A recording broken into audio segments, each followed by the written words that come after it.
hearty welcome to you. I am Mrs. Snehal Sudhir More, and today we are going to learn Chapter 1, Tracing Changes Through 1,000 Years, Part 2.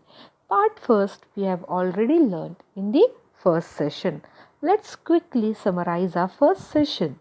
What did we learn in the last session?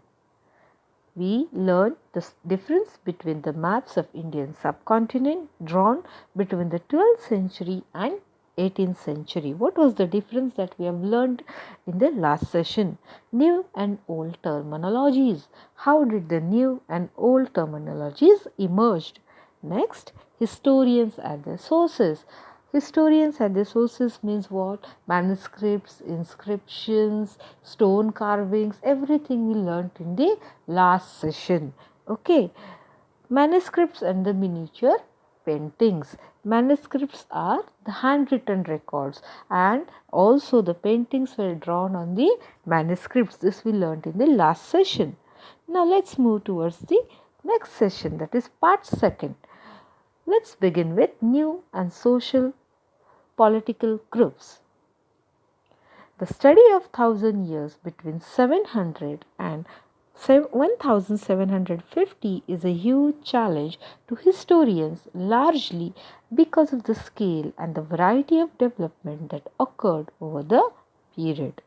The different movements in this period, new technology made their appearance, like a Persian wheel in irrigation, the spinning wheel in weaving, the firearms in combat. Now, dear children, I have told you in the last session itself that complete year we are going to study about medieval history.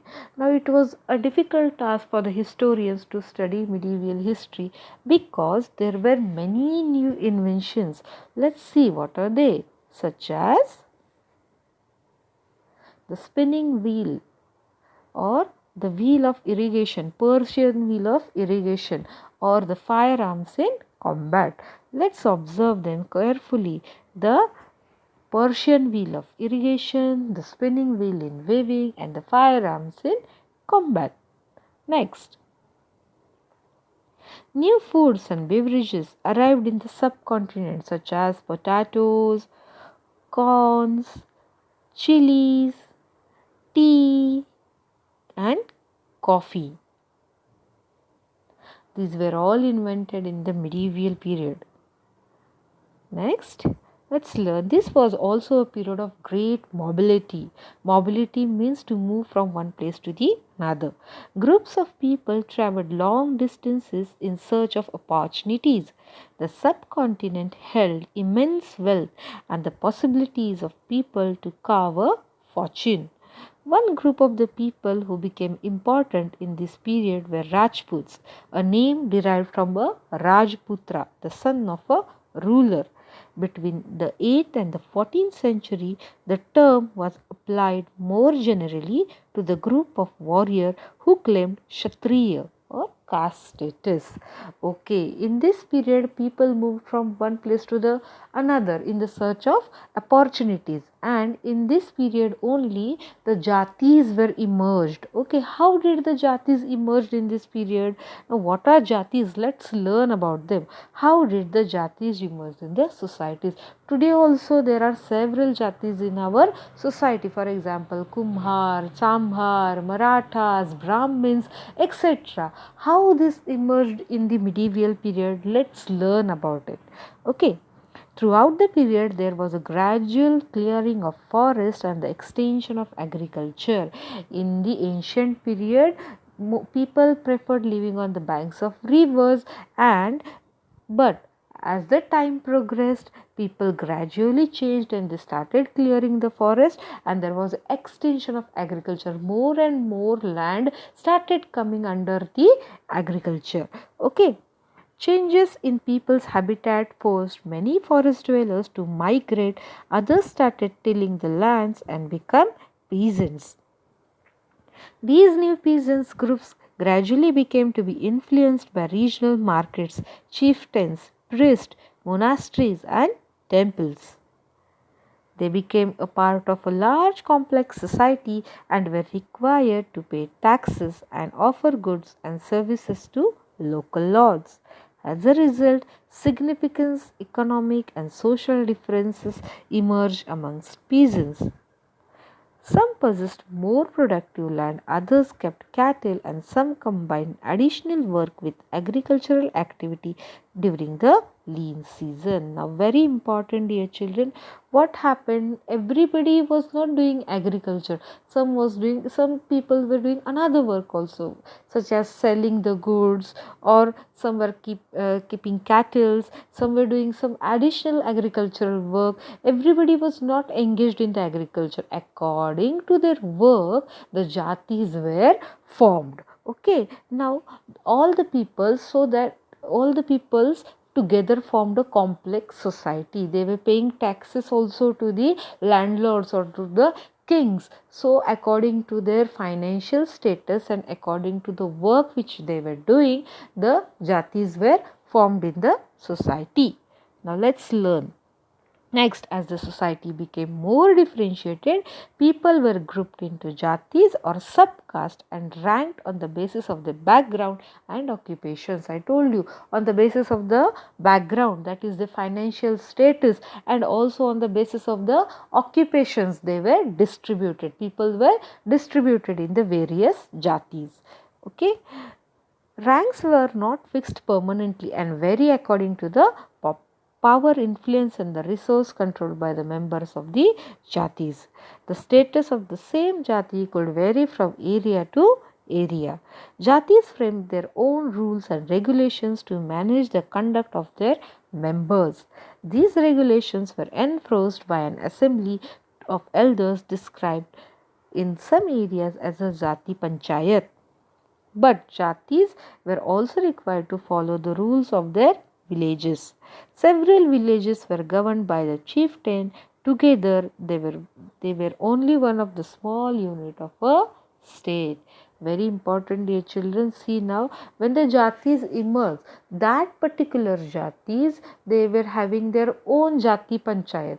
Whichever problems they were having, it was being solved by the elders of that specific jatis, and the whole village used to come under the, it was a small unit of a state. It was not a complete state, it was a small unit of a state, and in that particular unit there were several jatis, and several jatis were controlled by the jati panchayat or a chieftains.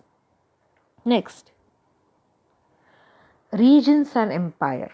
Large states like Cholas, Tughlaqs, and Mughals had encompassed many regions. Now, there were very large states like Cholas, Tughlaqs, and Mughals have encompassed many. They were having very huge territories. Now, let's learn about this. Explain. Example. A Sanskrit Prashasti praising a Delhi Sultan Ghiyasuddin Balban. Now, this man called Ghiyasuddin Balban, let's see what he did. Okay. Explaining, now he wrote an Prashasti. He wrote an Prashasti explaining that the ruler had a vast empire from Bengal to Afghanistan. This particular Delhi Sultan Ghiyasuddin Balban wrote on a Prashasti that he inscribed on a metal that he was having a huge vast kingdom from Bengal to Afghanistan. Historians regard this as exaggerated claims of conquest. Means not everything which is written in the past is true, because Ghiyasuddin Balban never had such a huge kingdom. He has just over exaggerated the thing. Means he was not having so huge kingdom, but just he inscribed on the metal, so that when we will learn about him, we will say that, oh my god, he was a big emperor and was having a very huge kingdom. In fact, it was not true. Ghiyasuddin Balban never had a so huge kingdom. That means in that time, in that period, kings used to exaggerate their powers. Why did the rulers kept claiming to have control over different parts of the subcontinent? To show their powers. Okay. Next, region and empire again. By 700 AD, there were many kingdoms having distinct geographical dimensions, their own language and cultural characteristics. Occasionally, dynasties like Cholas, Khaljis, Tughlaqs, and Mughals were able to build an empire that was pan regional, that is, including diverse regions. With the decline of Mughal Empire, there were re-emergence of regional states. But the years of imperial pan-regional rule had altered the characters of regional empire. How? Adoption of styles of governance, the management of economy, elite, cultures, and the language was infused in the regional kingdoms. Now, what happened by 700 AD? There were the groups of kingdoms which were characterized according to their geographical dimensions.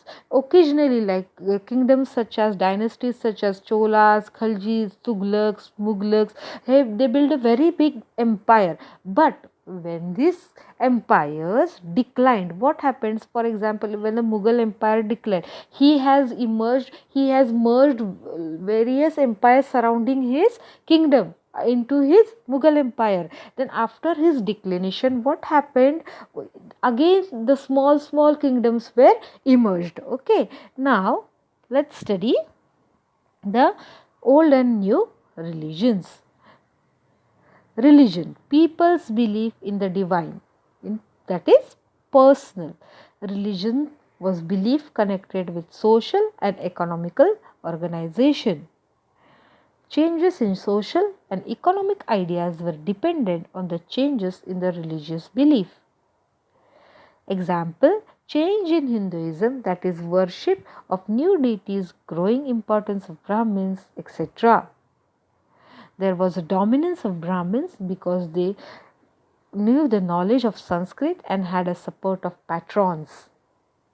Next came the emergence of the idea of bhakti, devotion of the devotees towards a loving personal deity, and where the aid of the predates to elaborate rituals were not required to praise deity. Now the religion, it was a personal thing. The person was completely free to believe any of the god he wished. Okay, now this belief was connected with the social and the economical organizations.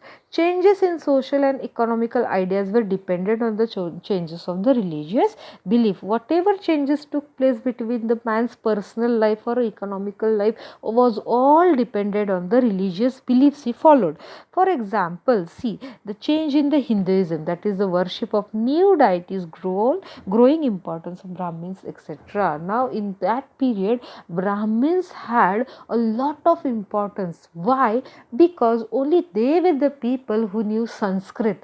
Only they were the people who knew how to follow the ritual of any of the religion. So they gained a lot of importance in that particular period. Okay, now what happened? Now only if a person wants to praise the Lord of enemies, if you want to pray to any Lord, it was very necessary in that period that he will approach a Brahmin first, then only he was able to perform a puja, or then only he was able to perform any of the rite regarding to the god. Now because of this, the Brahmins had lot of importance in the society. They started dominating all the peoples, and also they had a support of patrons, means the people who were ruling in that particular area at that time, or the chief peoples in that area were having the Brahmins were having a very nice connection with these kind of peoples, so they were trying to dominate the common peoples. Due to this thing, a idea of bhakti emerged, as Brahmins were dominating and they were not allowing any of the common people to worship the god in their own way. The idea of bhakti emerged. Idea of bhakti emerged. In this bhakti, people were allowed to worship any god of their any will and according to their own way. It was not necessary to perform a yajna. It was not necessary to say these Sanskrit, all the Sanskrit shlokas, and nothing was important. Only the thing was that a person who believes in a particular god can worship him or her in his own way. Because of the overdominance of Brahmins, the idea of bhakti emerged and people started believing in God and praying in God in their own way. Next. Other major religious changes that occurred during periods. New religion appeared, Islam and Quran. Many rulers were patterns of Islam and ulama. Like Hinduism, Islam was also interpreted in variety of ways. Now the new religion had appeared, that was Islam and Quran. Now in Muslims there were two types of Muslims, Shia Muslims and Sunni Muslims. Now who were Shia Muslims? The Muslims who believed in Ali as a legitimate leader of Muslim community, and Sunni Muslims were the Muslims who believed and expected the authority of Khalifas and succeeding Khalifa. Now Shia Muslims were the people who believed in Ali, means Ali was a son-in-law of Prophet Muhammad. Okay, the Shia Muslims believed that Ali was their leader, whereas Sunni Muslims believed that Khalifas, means the ruling kings at that times, the dominant people in that period were their leaders. So the Muslims were again divided into two parts, Shia Muslims and Sunni Muslims. Next, thinking about the historical periods. Time reflects changes in social and economic organization, transformation of beliefs and ideas. Depending on this can be divided into the period that possesses shared characteristics. British historians divided the history of India into three periods: Hindu, Muslim, British. Such divisions ignored the rich diversity of the subcontinent. Only a few historians follow this periodization. Okay, now very important. Now, how is the history of India divided? According to the Britishers, history of India was divided into three periods. That is, first Hindu. Again, the Mughals and all came to India, so it Muslims, and next the British rule. But all the historians don't agree with this, because they feel that it has ignored the rich diversity of the subcontinent. Okay, next. History is not only about a ruler and a region. Why the historians feel that the history cannot be divided into three parts? Because history is only not about the ruler, or its history is not only about the that particular king or that particular region. It is about the common people also. A wide range of early societies, hunter, gatherers, early farmers, people living in towns and villages. This is all included in the medieval history. The history of the medieval history is what that we are going to learn about the lives of common peoples along with the lives of the kings and queens or the monarchies. Medieval history explains the change which occurred between 11th to 18th century. What is the medieval history? Medieval history is nothing but a change that occurred between the 11th century to the 18th century. Now, I hope you have understood the lesson. Now, today's homework. Question 1. Explain the idea of bhakti in your own words. And question 2. How did the jatis emerge in our society in the medieval period? These two questions you will write in your own words and write it in your notebook. Thank you for watching, dear children. Have a nice day.